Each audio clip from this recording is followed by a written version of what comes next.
And we are live here on Plus One EXP's Roll for Content channel. My name is Tony Vicinda. And on Wednesdays, we wear pink. I'm Chief Alchemist here at Plus One EXP, which is a weird little brand that multi-classes in tabletop game design, beard, and skincare alchemy in the Bardic College of Content Creation. Our hope and desire here is to help amazing designers find great players who love their games, and amazing players find great designers whose games they can love. We do that in a lot of different ways, but my favorite way is actually sitting down with those creators, talking about their practice, seeing what lessons we can learn from them, and looking at some of their current projects. Today, that's exactly what we're doing on our Prestige class series. We've got Marx Shepherd, who's this is my first time seeing your actual face. I'm delighted by it, but it's also really good to hear your voice again because I got to listen to it for a long time and haven't had as much of an opportunity to lately for a number of reasons. But for people who don't know you, why don't you tell people who you are, what you do, and go ahead and give us the elevator pitch for the project you're working on right now also. For real. Yeah, so I'm Marx Shepherd. I am I wear many hats, but I'm a tabletop game designer and editor, both for my own imprint, Marks of High Water, and for the Far Horizons Co-op, for which I'm also community manager. That's another one of my many hats. I used to run the Yes Indeed podcast, which is now run far more professionally by Thomas Manuel of Indie RPG Newsletter fame. And long ago, I used to do things like community bundles and other exciting projects like the Indie Zine, which is now defunct. Yeah, just lots of things. Lots of great stuff. Yeah. And Jimmy Shelter in the chat also bringing up you're a great editor also too, apparently. That's true. Jimmy, honestly, I edited Jimmy's game recently, Hyria, the Eternal City, which, yes, I do a lot of editing work freelance nowadays, which is how I am able to raise money to do things like I do other work so I can do the work I want to do. That's that's the classic way that you so I can buy games as well. Yeah. And so like we just run Kickstarters to afford to buy other games after we make our game. That's it. Not gonna lie, that's pretty much my motivation. There is no reason to participate in Zine Month or Zine Quest except for to afford all the zines you want to buy during that month. I think maybe we should just have a fund that allows game designers to buy the games of other games. No, hang on, it's not going to work, is it? So this month the co-op is crowdfunding for Afterwards, the Far Horizons Guide to Death, which is a anthology of short tabletop role-playing games and one essay about death, basically, We've got a lovely central SA, which has got loads of themes and topics around that, which we're then building into, which we're then plugging into other games, which all build around those themes and subjects and make for one pretty cool, fairly excellent anthology of games. And yeah, I'm pretty proud of what we've done, and I think we just need to clear our funding goals, and then we'll be away with that. So. Awesome. Well, I'm super excited. We're going to talk a little bit more about the actual project later. I've got it up here on the screen, though, so people can see a little bit about what it's all about. But you've got some of my favorite folks for me to collaborate with and work with. So I can't wait to get back to it and hear a little bit more. Let's talk about you. Let's meet you first, because I put in the description we're going to talk about two very natural things, and that's collaboration and death in TTRPGs, because nothing makes you want to kill somebody. I'm just kidding. For real? No, yeah, I get that. But let's just kind of meet you. Let's learn a little bit more about how you got started in RPGs, right? So it's a classic question. What is your RPG lineage? How did you get started playing, and how did that eventually maybe transition into design? Oh, it's a story I don't know whether I like telling the story or not, but it's a cool story. In 2005, I got involved with developing an MMORPG called Adelion, which has since morphed into Legends of Arure. I'm actually not sure how to pronounce that. Anyway, it's still in development. 18 years later, they've gone through multiple versions of Unity. I expect now they'll be dropping that. And what they had me doing was lore development. So that was my first paid gig, actually. And that was pretty cool. But everybody on that forum, we did a lot of freeform role playing, and everyone on that forum was also a role player, and they were saying, oh, you should go and try things like Spirit of the Century, and a few of them were like, you should go and try Dungeons and Dragons. Obviously that's the one I'd actually heard of, so I went out and bought the Dungeons and Dragons 3.5e starter set, tried playing that, decided I didn't really like it, and then a couple of years later when I went to university, instead started playing games like 7th Sea and Fate and Fudge and all sorts of fun games like that, and not really looked back. You're not just looking to pick up 3.5 again? It's not singing to you? Yeah, I sold it relatively recently. I hear they made a new edition called 4th edition that a lot of people really love. And so, yes, I'm actually really interested in trying 4th edition, because everyone says like what a cool it's like the version of Dungeons and Dragons that indie game designers like. all love. Like, it's like, hey, I will play BX or 4th edition. Everything else is dead to me. 4th edition was such a different take on things. Classic example of exactly what everybody says they want, and then everybody's saying we didn't ask for this. Yeah, so, yeah. But no, that's awesome. So I'm just curious, what made you be like, oh, I want to be the lore keeper, or what made people ask you to be the lore keeper for an MMO at that point in time? So I'd been role playing on this forum for a really long time, and I think of the 50 or so active forum posters doing freeform role playing, I think they liked my storytelling style, which was, for 18-year-old me, that was pretty cool. I liked that compliment. So yeah, they had me writing history for a kind of sort of Bretonian construct. It was quite interesting the way that they'd set up this continent, and lots of different cultural groups that are all mixed together in this sort of melting pot of a relatively small continent, which was really interesting. I don't know why they had me working on the colonist side, but you wouldn't have any experience with that. I guess my politics came out later. Now, but I'm curious, was this just FKR? What we would now call FKR, was just totally freeform with some No, it's more collaborative storytelling. Okay. It wasn't really, there were no mechanics or anything. It's just you told a story, it went in a certain direction. So you had people like writing pirate ship fan fiction, really, which was fun, or you had people doing more serious role playing. Like I had a pretty long running one with a couple of other people, which was, God, I can't even think, but it's just like sort of how one of the characters basically became who they were, and it was a lot of fun. and it was a really interesting space. Like, it was on a forum in the days when forums were social media. You know, nearly 20 years ago, Yeah. MySpace was still around.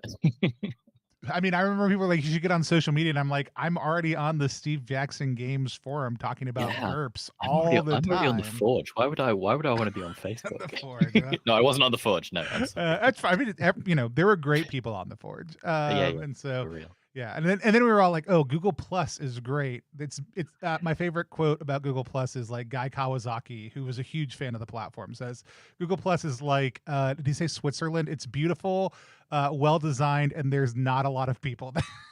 I'm like, it's such a For real, perfect for real. articulation. I Um, I uh, still sort of lament the loss of Google Plus, 'cause I was there in its sort of dying days, but I was on the Blades in the Dark yeah, G Plus yeah. circle, which was It just like a hotbed of development. There's so many cool yeah. designers there at the time. And it's so weird because if at this moment Google, if we know you're listening, if at this moment Google is like, we will bring back Google Plus, you would not have the I problem of no one being there. You would have so many people You really immediately, wouldn't. No, immediately. we'd all be back. Yeah. And so just turn it back on. No, that's awesome. And so tried all these different systems. You kind of tried experimenting on what led you into kind of your kind of initial design pieces, and kind of Yeah. where did that take you? I did a lot of play by post. I didn't have a solid group after I left university.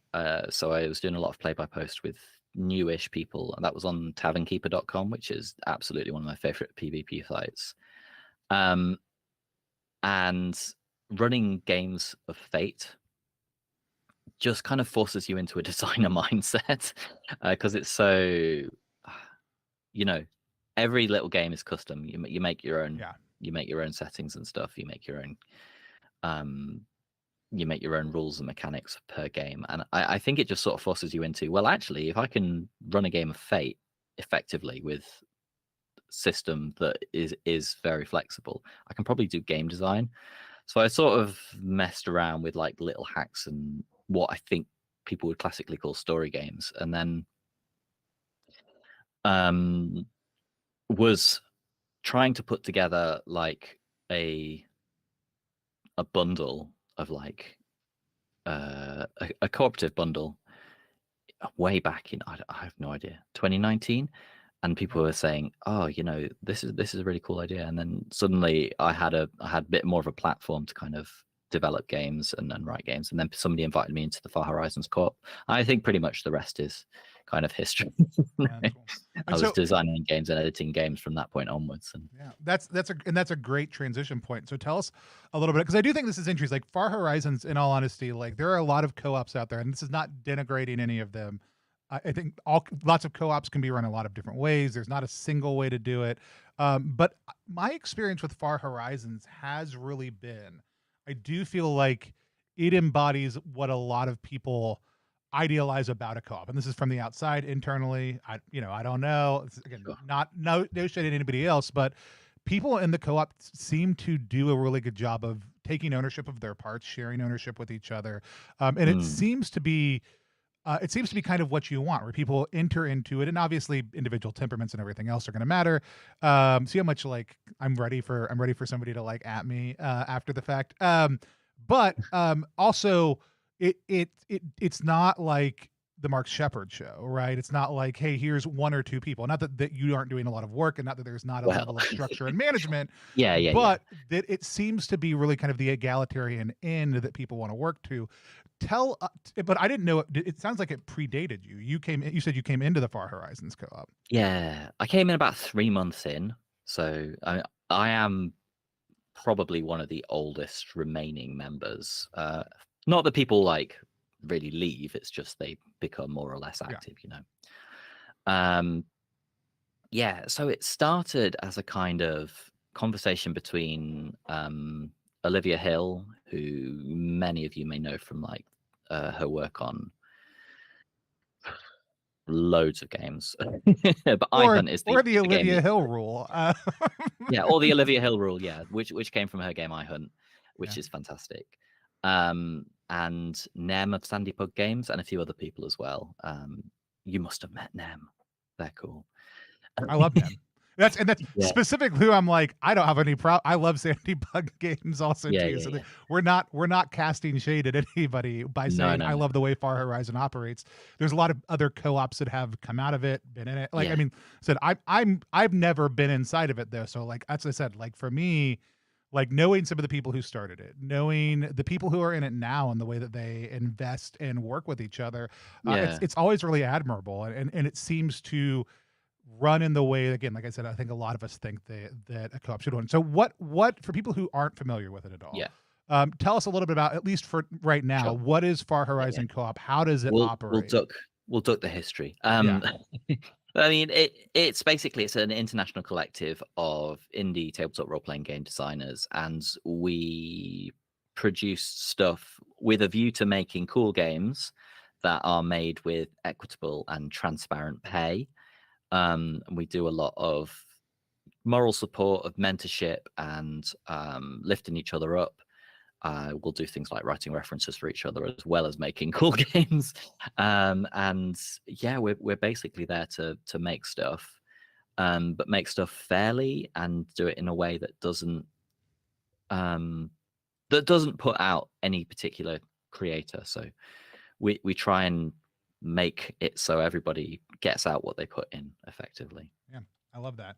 So practically, let's even use your current project kind of as an Yeah. example. Tell us a little bit more about kind of what that looks like in practice when y'all are looking at a co-op project, because Mm. obviously people have their own Yeah. imprints and their own games and other work that they're doing outside of that.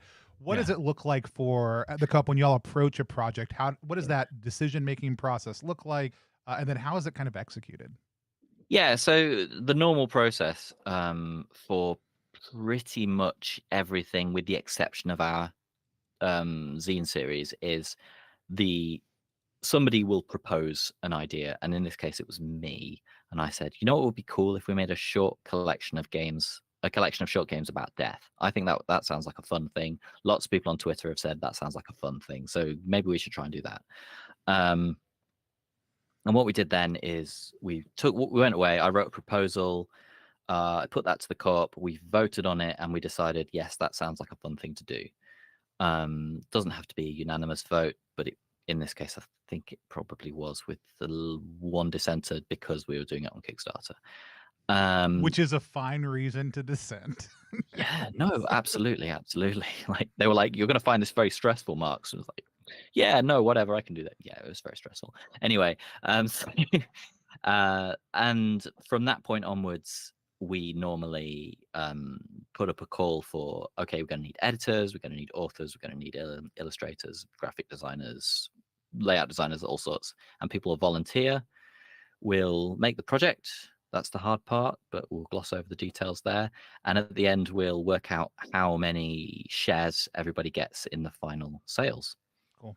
And is that based on, like, in some loose form, on contribution and time put in Yeah. and elements like that? So writers and editors and proofreaders get paid per word, or get shares per word.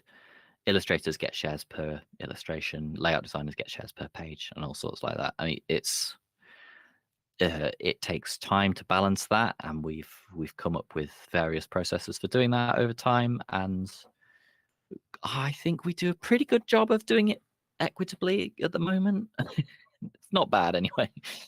Yeah, like I said, and I think, for me, especially somebody who, we do a lot of collaborative projects. There's always struggles with that, and we always want to do better, right? Like there's never the, oh, like we're just going to rest on our laurels and be like, oh, we do a great job. But like I said, I mean, you are working with just some of my favorite folks. I'm going to pop the list for this current project over there. Riley, who's been a phenomenal member of the Plus One Yes. community.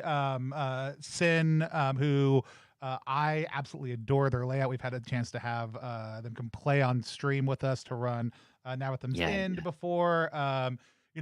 Eric, Rob, who actually helped us figure out the back end technology for Zine Club, like just did it as a Yeah, swap yeah, for Rob's some cool. games. Yeah. Like, and I don't understand liquid code, so without Rob, like I would never have figured out how to do it. Carly, who I've always wanted to work with Carly, like phenomenal artist.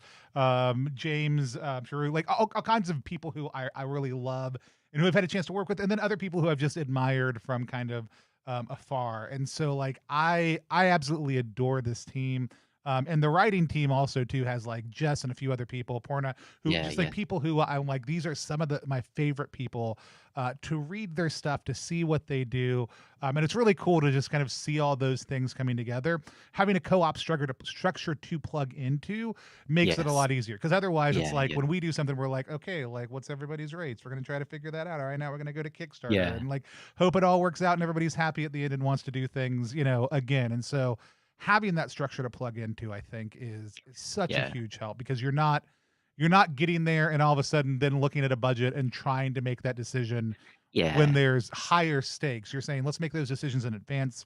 Let's figure out the Yeah, process and and then I let's should move say that forward. our authors are actually this is the first time we've done this, but our authors are external. They're not actually co-op members Oh, on they're not this. all members of the co-op. That's cool too. Also, I really love that. So, Keith Asada, writer of Car on Rails, is a member of the co-op, but we did so we took an open pitch for projects for games and essays for this, and we got 81, and some of them were internal to the co-op, but we did completely blind judging, so we had absolutely no idea who we were going to have until later in the process. So I'm stoked that we got such cool developers and authors on this. Yeah, yeah, we helped just fulfill Oops All Draculas, which if you didn't get a copy yet, everybody should. And because we just us and IPR are about to get more in stock. Jess is doing a second print run right now. Absolutely love working with them. And like I said,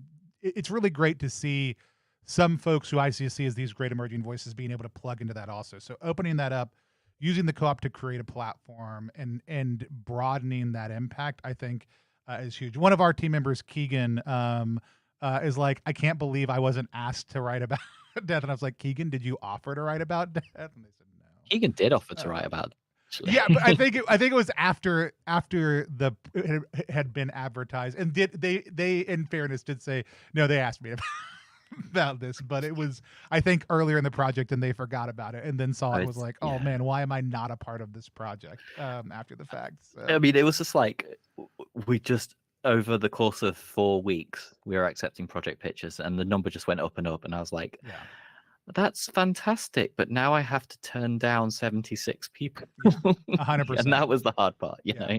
No, and again, it's when you have those, like we're in the process of restructuring right now, and I feel for throwing Keegan under the bus. I don't think we've announced this anywhere. Like as we go back to being an independent brand, some of our team members are being given ownership of the company, so it's no longer just solely owned, but broadening that out to create some of that same input.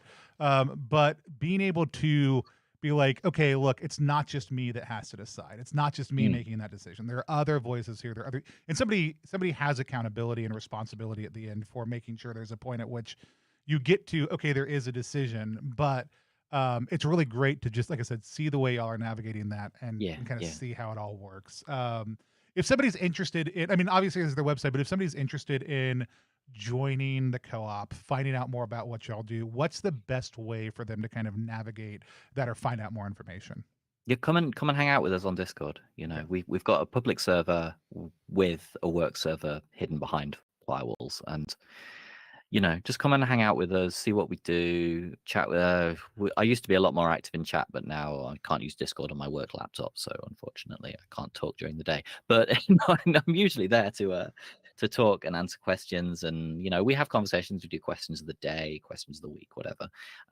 Just like have a nice time. Once we get to know you, you can ask us whether or not you can join, and we do put that to a vote if we don't know you, but that's mostly a formality to, weed out the people we actually legitimately don't want in the co-op. And by that point, we haven't been responding to you in Discord chat, anyways. And the no, like I said, I think that's such a great process. And again, one of the like I've watched what y'all have done over the last couple of years, and always been impressed by the work that y'all put together and put out. But you mentioned it at the very beginning. Let's talk a little bit about afterwards, or as it says on the page, the Far Tony, Horizons. I'm just gonna say I can't hear you. Oh, I don't know why that is. well, I hope you heard me say I love Oh, all the okay. work y'all have done over the last couple of Nope, years. I If can you hear you now. didn't, I did say that. I didn't say horrible, evil other things. Sometimes Google stops liking my audio, even though Streamlabs is fine with it. Yeah, But it's you fine. mentioned at the top. Let's talk a little bit about afterwards. You know, the Far Horizon Yeah, let's do it. Guide to Death. This current project that's live on Kickstarter right now. You still got 16 days to go on the project. Plenty of time for people to do it.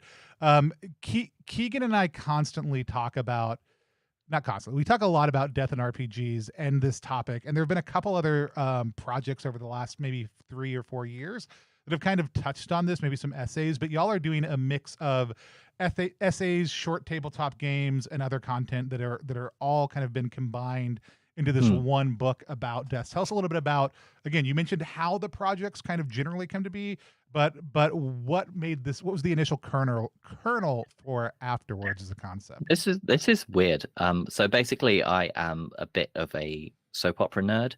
I really enjoy British soap operas, which are kind of distinctly different to telenovelas. That are very much a thing that happens only in the UK.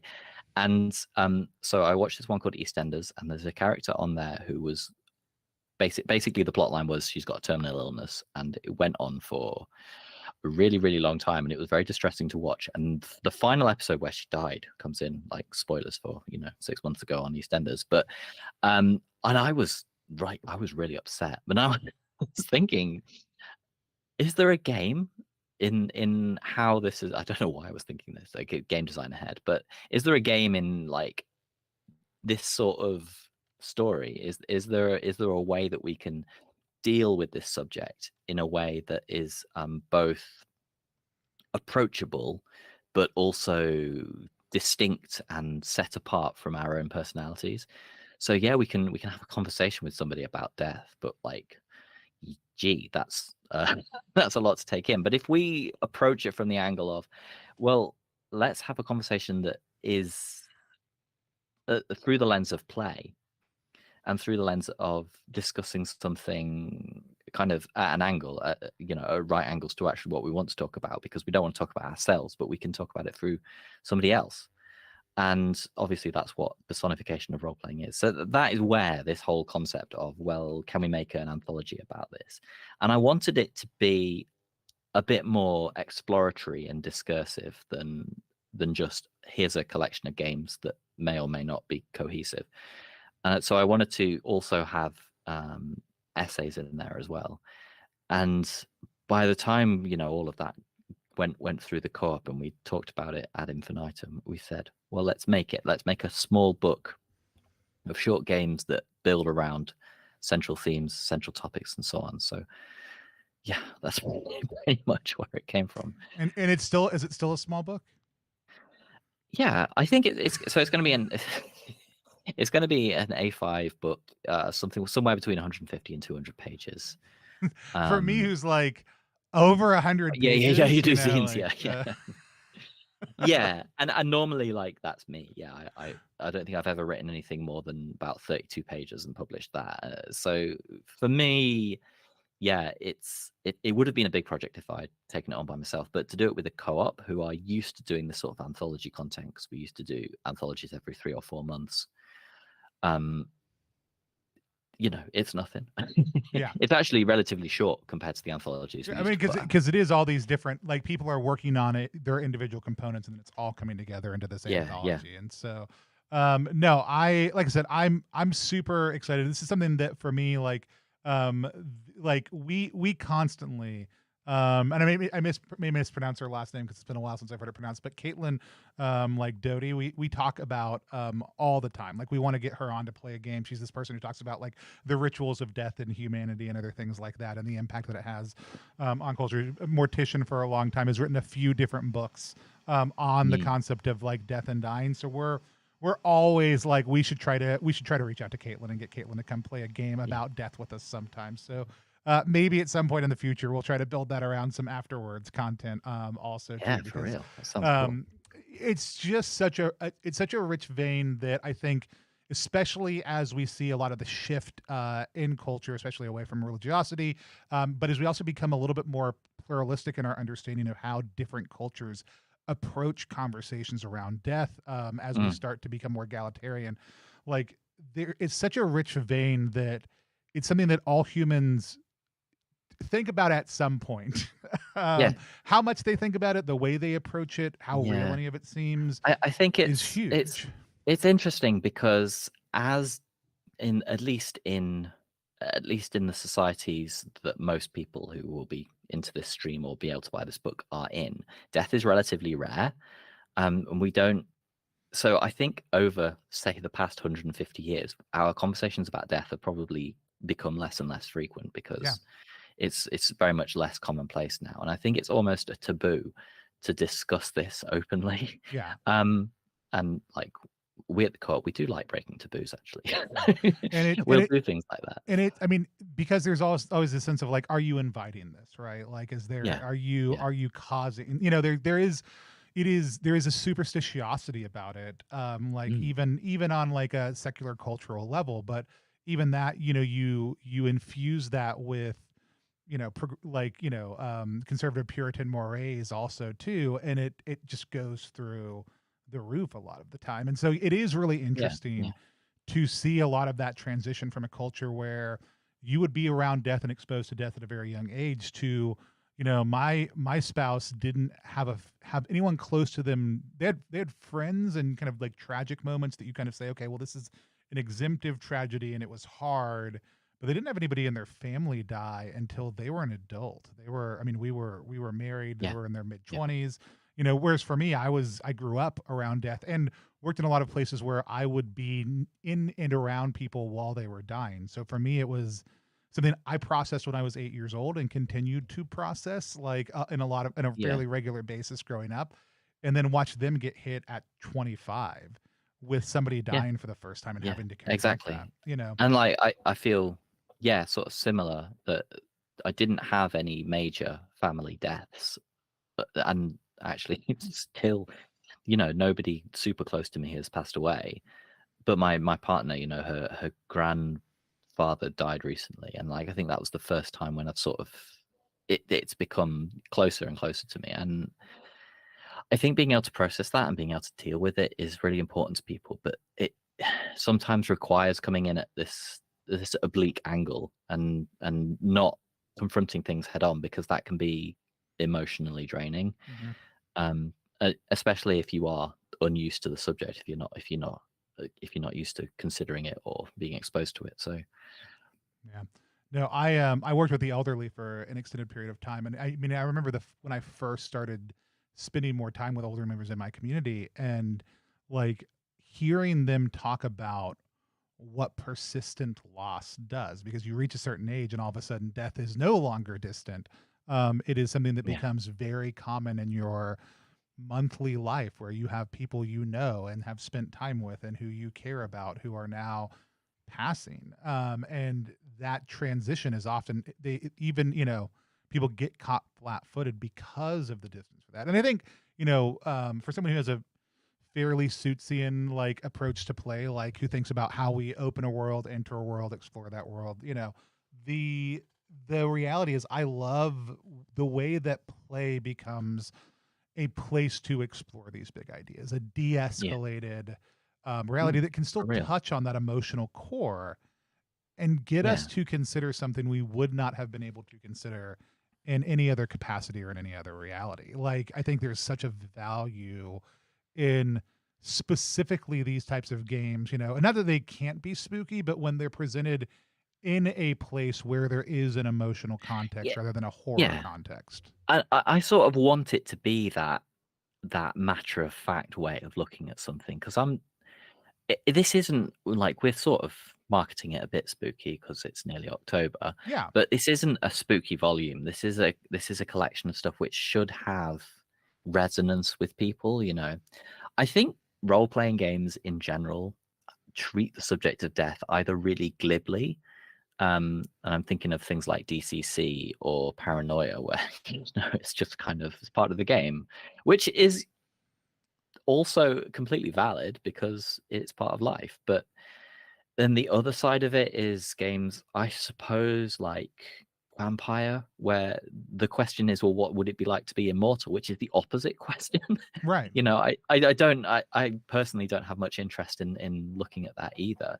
And I think I haven't found a particular game where I feel like the subject of mortality and imminent death or eventual death is kind of confronted, with the possible exception of things like Our Radios Are Dying or story games and experiences which do approach that subject head on. Yeah. And there are a few, you know. Yeah, but I mean, and lots of times but sometimes it's obscured, right? It's in the context of the world is going to end. At which point, that's a very different conversation than I am going to die, right? Yeah. Yeah. And a lot of times we play one shots all the time. So even if it's a system where character life isn't cheap, like it's very easy to ride your character, like you still, because at the end of this session, they cease to exist one way or the other outside of the Oh memory yeah.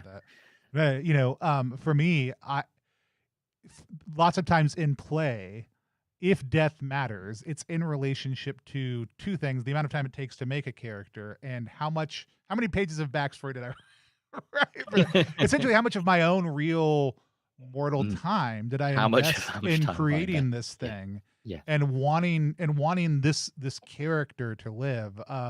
Also, weirdly, I only cry at I cry at other types of movies, but I consistently cry at two types of movies: cartoons and movies about robots. Um, and it's because that's the experience of that character is Yes. contained totally Yes. within that. When it's an actor, I'm like, that actor is going to go on and live. This Yeah. cartoon character, even though it's just as much of a character, or this robot, like, will crush me. I cry at live theater, period, lots of the time. But like for movies, Yeah. like No, the I fact get that that. this is the totality of their existence, and when something sad happens or death happens, that is an Yeah. end, hits me in a totally different It's way. sort of a personification of that character as well, isn't it? Like the humanity involved in building that character. You have to make robots and animals and things in films like larger than life because Mhm. you have to engage the empathy of the viewer. Yeah, That's really interesting. Yeah. yeah. I wonder But if I do that as well. tell us a little bit. So we've talked a little bit about the theme at large. Tell us a little bit about how some of the different games, whether it's your favorite, one you were surprised by. What's one of the ways that Oh, cool. some of the work is being Um, explored within the? yeah. Well, I mean, I sort of want to touch on the essay as well because it's Yeah, so central to what we're doing here. And we've got this. I actually don't know what their major is, but anyway, that we've got this academic who wants to look at the subject of death through um, approaches that neurodivergent and neurotypical people might have to the subject, in order to kind of say, well, look how universal this subject is. Look at how these people who think about things in different ways think about this one subject, and actually, what does that mean? So they're going to do a series of interviews with people, and the subjects are things like how proximity to a particular person affects how you feel about their death, like the emotional response, superstitions about death, the myth and ritual around death, and some of the subject as well, like memorials and how you remember people who have passed away. And I'm in awe of what they're going to do here. So I think Bastien Trottebagivalan, French academic, is going to do a pretty fantastic job with this, and I'm really excited to see what they've got for us. yeah, because I do think there is a level at which you do for an anthology like this, and the essays. One of the things that they provide is like, there's people can feel however they want to feel about authorial voice. An essay has a very different type of authorial voice than Yeah, a game, yeah, yeah, right? Because it is, here is a thing I want to say, and here is information. We are going to process through this in a specific written way. mhm, yeah, Whereas a game is explored in the context of play and community, though yeah. reading a game has an effect, and we're not looking. I'm So, not looking for the so discourse, but it's exploring things in two very distinctively different ways. yeah, and it's a very academic tone, and I think that is going to kind of make the subject feel matter of fact, and this is a real subject that deserves interrogation. And then leading on from that, all the themes that Bastion's going to look at, we're going to explore through the game. So, for example, um, Jess's game is explicitly about.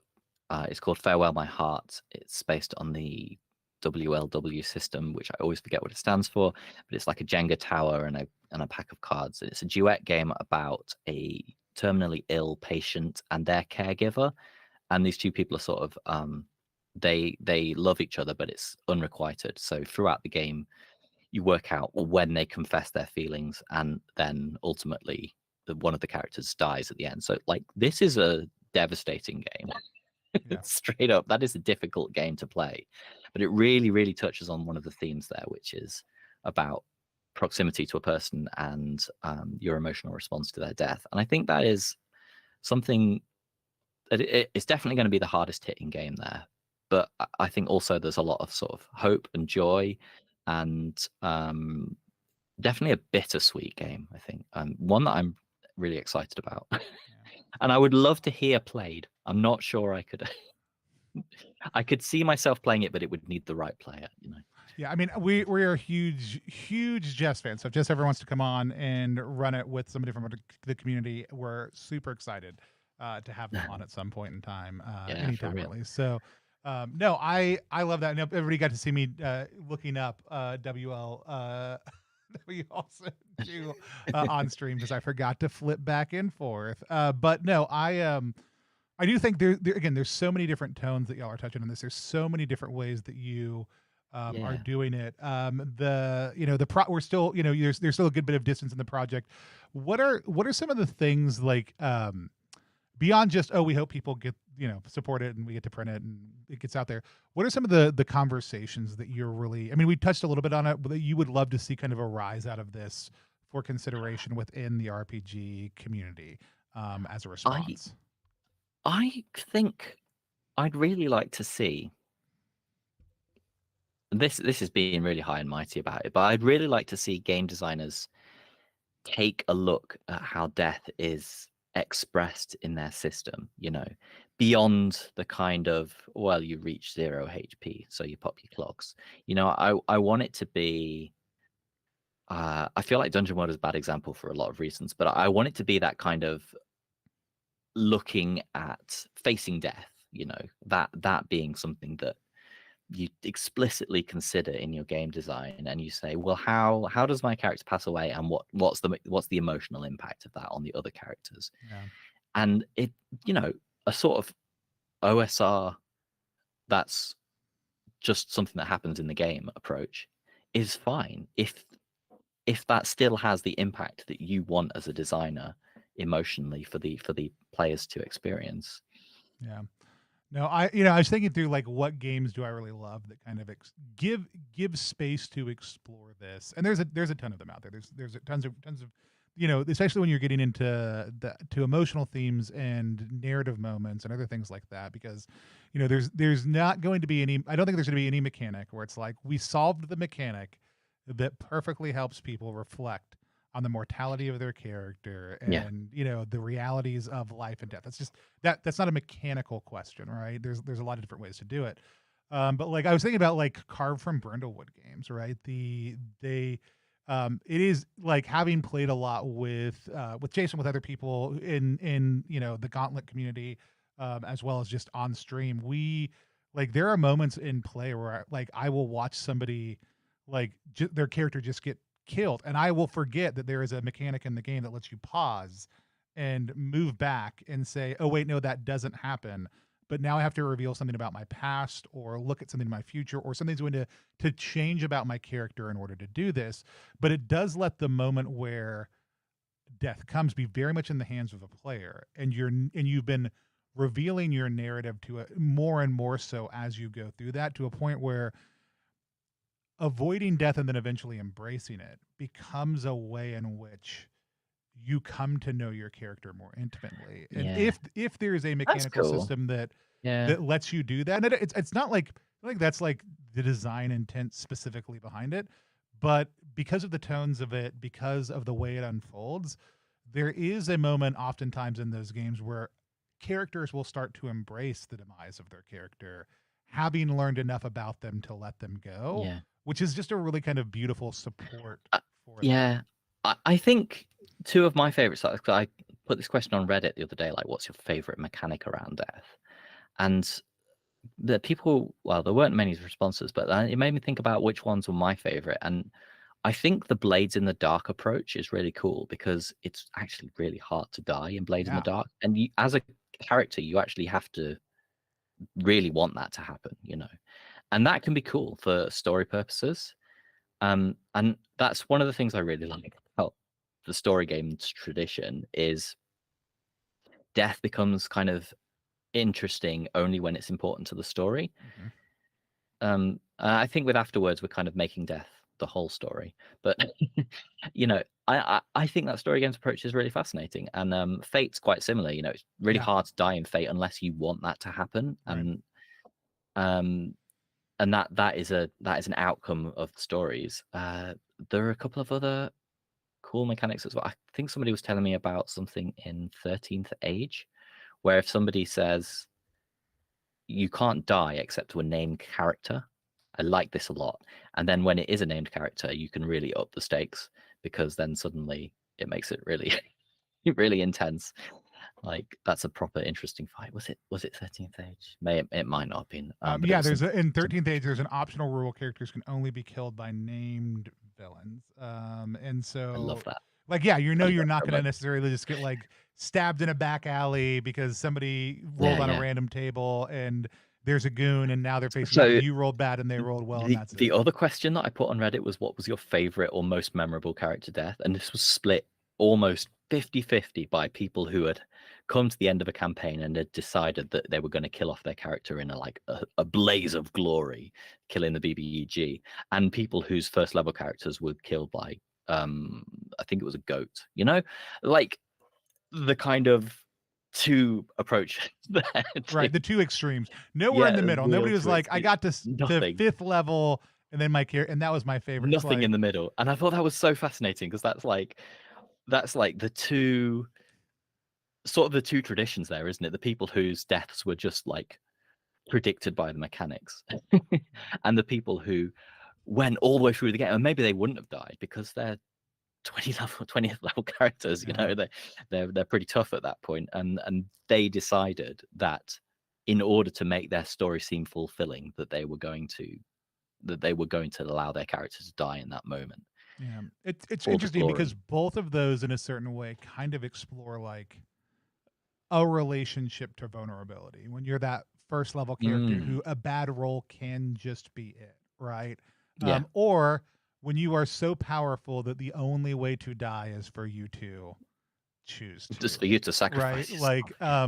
it's two ends of the spectrum, but like really, it is exploring that concept of like, oh, like what does it mean to be vulnerable, right? And what does it mean to be vulnerable to the mechanics or to be vulnerable only to the narrative reality of Yeah, yeah. choosing that, is so huge. I was going to ask you, what do you have a favorite character death?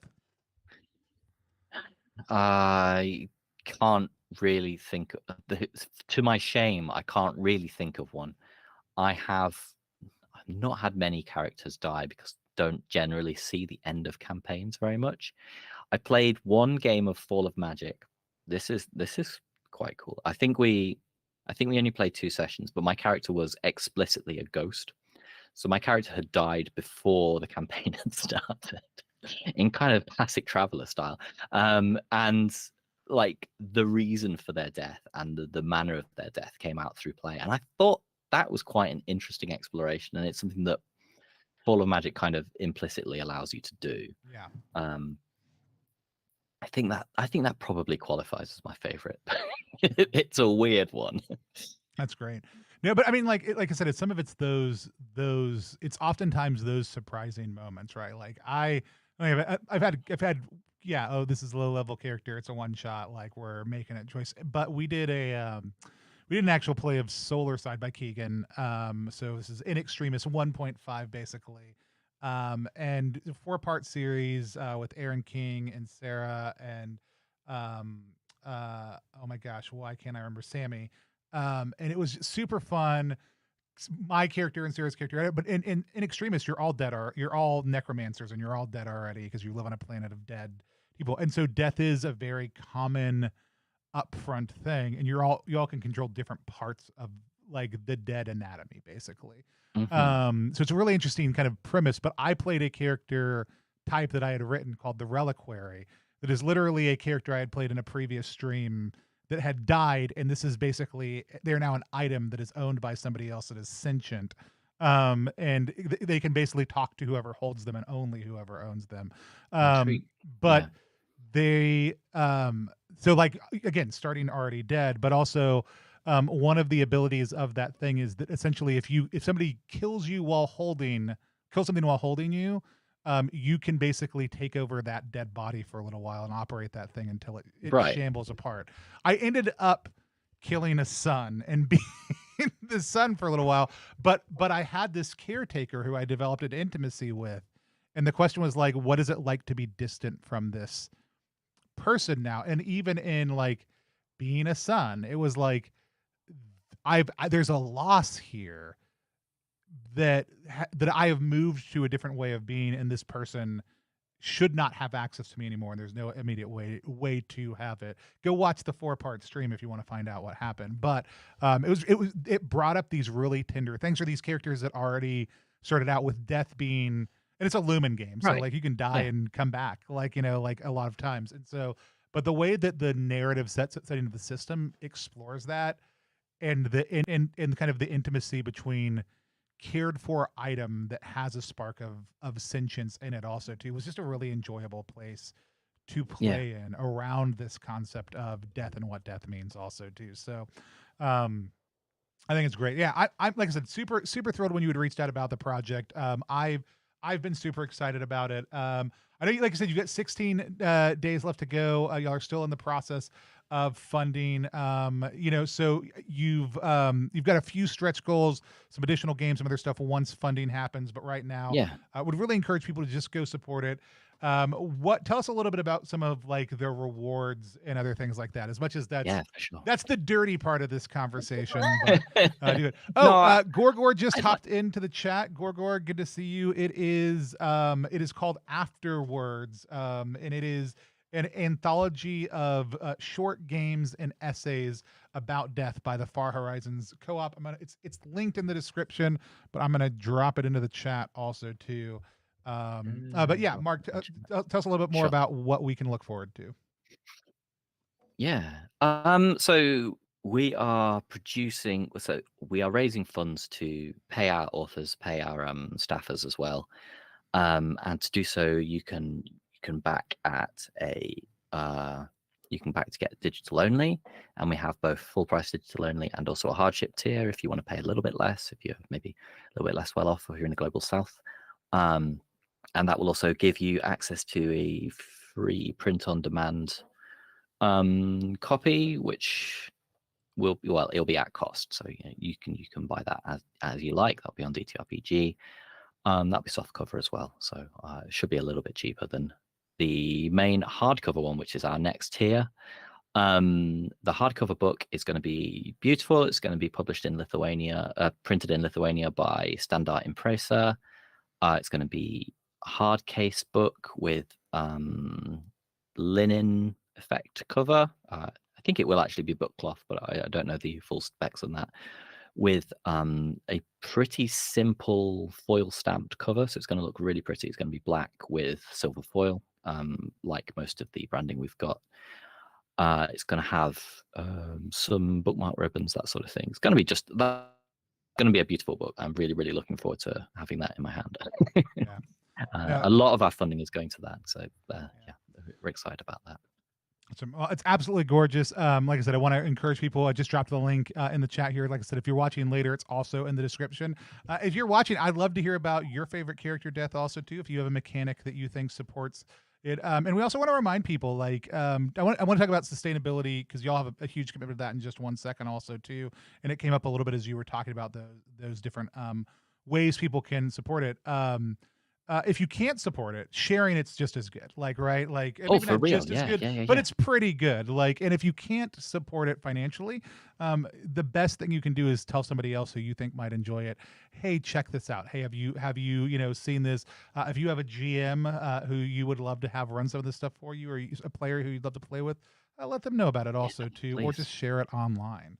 Sharing is free. That's the thing. It's free. It's a great way to Yeah. support creators. And so, Actually, one of the things that isn't listed on the page, which we announced yesterday, is our social stretch goal, which is a companion volume to Afterwards to be crowdfunded in the future. If we get something like 3,000 engagements before the end of the campaign, then we will crowdfund. B-sides, it's called, kind of pun on B-sides. yeah. And that is on Twitter, on Blue Sky, on Instagram, Facebook, Mastodon, wherever you can find us. Wherever you can If you find like, it. if you like one of our posts or repost one of our posts, That means if you go to all those places and do it, yeah, you exactly. you can rack up like 10 things yourself. It's going to be great. Eat very quickly, yeah. So, and our threads are really long because I'm super verbose. So, you know, each post, like it and retweet it, and that's 2 straight up. But yeah, I mean, it's a high quality print. Like, not that like we print a lot of stuff through Mixam. I love Mixam, but like y'all are going above and beyond using a printer who I absolutely love. Also too. But y'all also commit to like environmental sustainability and sustainable distribution. There is an overall like Far Horizon Coop is very considerate of how getting books out into the world has an impact and trying to minimize the negative impact that has. And I think that's such a huge thing to. They'll all be manually fulfilled by me from my office. So there you go.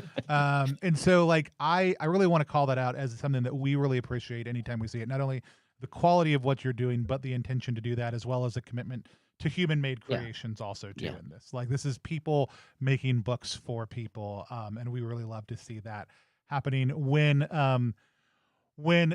everything in life seems to be becoming cheap.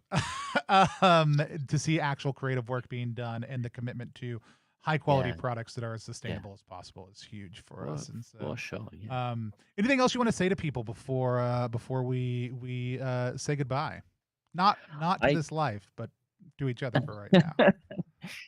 I just want to say, if you are excited by the idea of playing games around death, and looking at things from a different perspective, that's not just this is something that happens or this is something that's incredibly meaningful, then I think check out Afterwards, because it's going to be pretty spectacular. They've got some amazing creators there, and we've got like produced by a really, really devoted staff who are going to make this absolutely wonderful.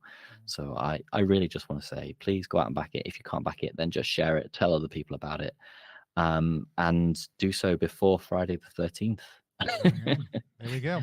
Well, so great to actually again finally meet you in the way that we now refer to meeting people. For real. So good to hear your voice again, also too. But also, really, I want to encourage people, go check out and support the project.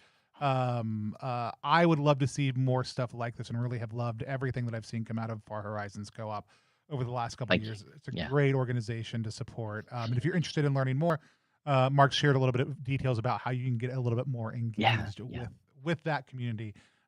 We don't this has been Prestige Class. Oh wait, no, let me talk about things we have coming up also too. We're gonna be at Big Bad Con the next couple days. By we, I mean me and a whole bunch of other people who are gonna be there. I'm very, very excited to head out, connect with longtime friends, meet new ones, and spend some time in person. But we won't have any streams this weekend. We're taking about a week-long break. But by the time you see our faces again, we will be a fully independent company again. That starts October 1st. So if you've been sitting on some form of support, want to go to the website, buy a book, other things like that, October 1st is when we want people to do that. Specifically, the thing that we would love you to do is sign up for the launch of RPG Zine Club over at rpgzine.club. This is a great way that we're intentionally looking to invest in the community, to let people step away from crowdfunding if they don't want to, especially for people in the global south and other parts of the world who can't. We're gonna source some of the best emerging voices in small press and indie RPGs, help them get zines into publication. We're going to release 2 every single month, one that's more story game oriented, one that's more adventure game oriented. Are both of those things weird abstracted concepts? Yes, but you get it. You know what I mean. And we're going to release those. You can get one, you can get both, but it is a membership that lets us invest more intentionally in the development of these great projects by these great emerging and expanding creators. We're committed to over 75% of those people being people who experience some form of marginalization in our culture, in their life, whether that's class, race, gender, sexuality, or just global geography, where they're at in the world. So it's a way that we're really trying to be very intentional about bringing more voices to the forefront and getting their games into your hands. Or creating great community to play it, and also there are ways to earn free pizza also too, which we all know is really one of the best things that you could possibly do. So if you have not yet, please go over to rpgzine.club and check it out. But do that after you head over to the Afterwards Kickstarter page and support that. But this has been Prestige Class with Marx Shepherd, who I hope we get to have back on sometime in the future. And until next time, class is dismissed. Thanks, Marx.